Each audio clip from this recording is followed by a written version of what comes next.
Assalamualaikum warahmatullahi wabarakatuh. Perkenalkan, kami dari kelompok 3. Kami di sini akan menyampaikan mengenai iklim dan curah hujan yang mempengaruhi 4 faktor. Yang pertama, tumbuhan tahunan. Yang kedua, ada tumbuhan semusim. Yang ketiga, irigasi atau pengairan. Yang keempat, ada budidaya ikan. Kami di sini mengambil wilayah Kabupaten Banyuwangi sebagai objek analisisnya. Sebelum itu, perkenalkan, saya Aulia Azara Akia Putri, NPM 21025010070. Perkenalkan, nama saya Rika Wipuspita, NPM 21025010058. Saya Vanessa Gabriel, NPM 210 250 160. Perkenalkan, nama saya Krisna Bayu Prasetyo dengan NPM 21025010066. Perkenalkan, nama saya Muhammad Alfi Mulasin, NPM 210 250 10068. Perkenalkan, saya Galino Rafiq dengan nomor NPM 21025010076. Curah hujan merupakan jumlah air yang jatuh di permukaan tanah datar selama periode tertentu yang diukur dengan satuan tinggi milimeter di atas permukaan horizontal. Hujan juga dapat diartikan sebagai ketinggian air hujan yang terkumpul dalam tempat yang datar, tidak menguap, tidak meresap, dan tidak mengalir. Menurut Tasyono, Indonesia secara umum dapat dibagi menjadi 3 pola iklim utama dengan melihat pola curah hujan selama setahun. Hal ini didukung oleh Aldrian dan Susanto. Pertama, curah hujan pola monsual. Pola monsun dicirikan oleh tipe curah hujan yang bersifat unimodial, satu puncak musim hujan. Daerah yang didominasi oleh pola monsun ini berada di daerah Sumatera bagian selatan, Kalimantan Tengah dan Selatan, Jawa, Bali, Nusa Tenggara, dan sebagian Papua. Kedua, curah hujan pola ekuatorial. Pola ekuatorial dicirikan oleh tipe curah hujan yang berbentuk bimodial, dua puncak hujan. Daerahnya meliputi Pulau Sumatera bagian tengah dan utara, serta Pulau Kalimantan bagian utara. Ketiga, curah hujan pola lokal. Pola lokal dicirikan oleh bentuk pola hujan unimodial, satu puncak hujan, tetapi bentuknya berlawanan dengan tipe hujan monsun. Daerahnya hanya meliputi daerah Maluku, Sulawesi, dan sebagian Papua. Curah hujan efektif Indonesia adalah besarnya curah hujan yang dapat dimanfaatkan oleh tanaman untuk memenuhi kebutuhan selama masa pertumbuhannya. Curah hujan efektif untuk padi. Untuk irigasi, padi curah hujan efektif bulanan diambil 70% dari curah hujan minimum tengah bulanan dengan periode ulang 5 tahun.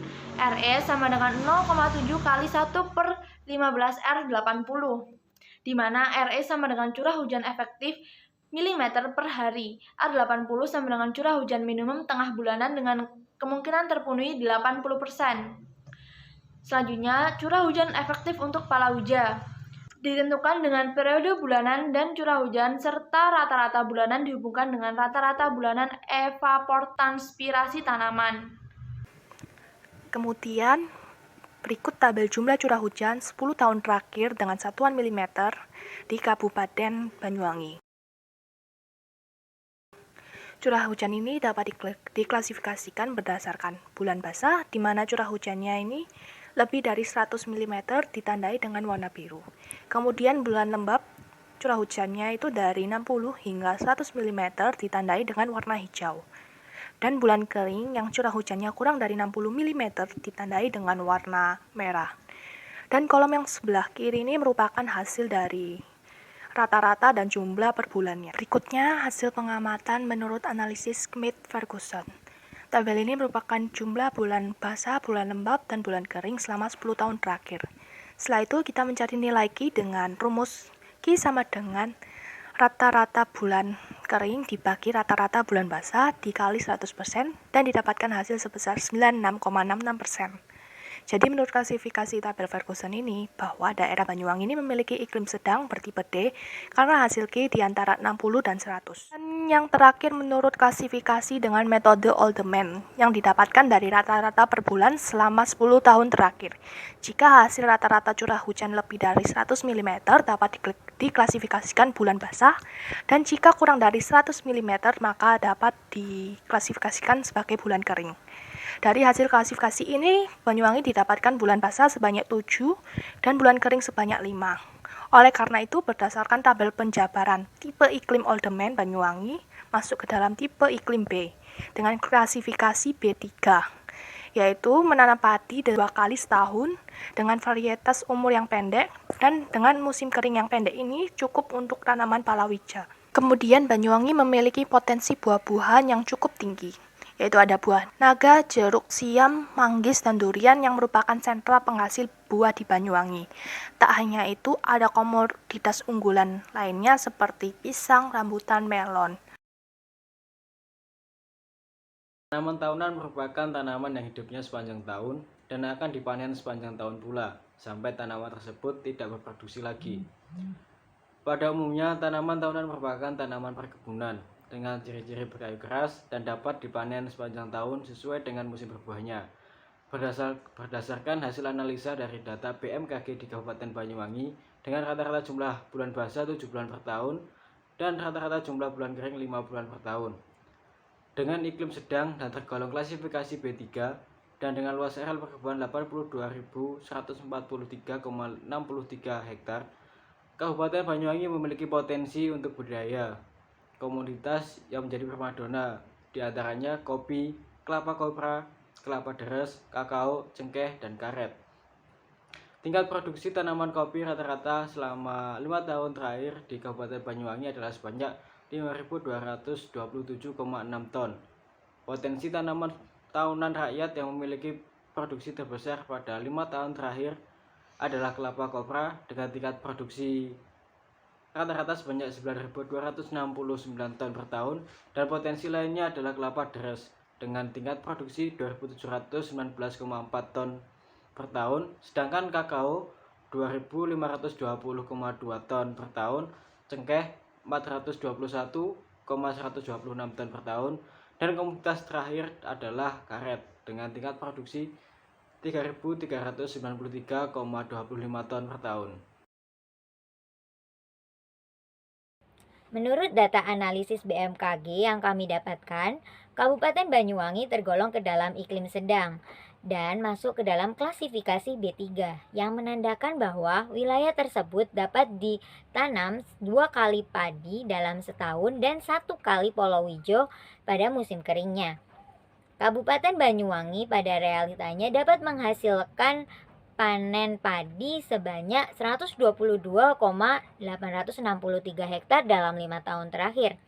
Dan pada golongan palawija, Kabupaten Banyuwangi banyak menghasilkan di kedelai, kacang tanah, kacang hijau, dan jagung sekitar 30,688 hektar dalam 5 tahun terakhir ini.